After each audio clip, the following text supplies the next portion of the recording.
بسم اللہ الرحمن الرحیم۔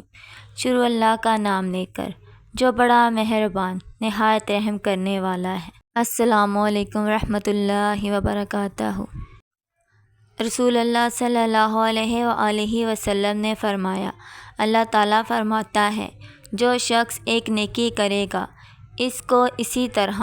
10 نیکیوں کا ثواب ملے گا اور میں اس پر زیادہ بھی کر سکتا ہوں، اور جو شخص ایک برائی کرے گا اس کو ایک ہی برائی کا بدلہ ملے گا یا میں بخش دوں گا، اور جو شخص مجھ سے عبادت اطاعت کے ذریعے ایک بالشعاعت قریب ہوگا تو میں اس سے ایک ہاتھ نزدیک ہوں گا، اور جو شخص مجھ سے ایک ہاتھ نزدیک ہوگا تو میں اس سے ایک باغ یعنی دونوں ہاتھوں قریب ہوں گا، اور جو شخص میرے پاس معمولی چال سے چل کر آئے گا تو میں اس کے پاس دوڑ کر آؤں گا، اور جو شخص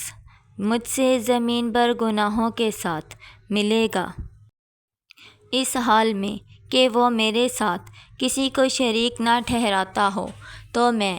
اس کے گناہوں کے برابر بخشش لے کر اس سے ملوں گا۔ حضرت ابو درداء رضی اللہ تعالیٰ عنہ سے روایت ہے کہ نبی اکرم صلی اللہ علیہ وآلہ وسلم نے فرمایا، کیا میں تمہیں وہ عمل نہ بتاؤں جو تمہارے اعمال میں سب سے بہتر عمل ہو اور تمہارے مالک کو سب سے زیادہ محبوب ہو اور تمہارے درجات کو بلند کرتا ہو، اور تمہارے لیے سونا چاندی خرچ کرنے اور دشمن سے ایسی جنگ کرنے سے کہ تم ان کی گردنیں مارو اور وہ تمہاری گردنیں ماریں بہتر ہو؟ لوگوں نے عرض کیا، اللہ کے رسول وہ کون سا عمل ہے؟ آپ نے فرمایا،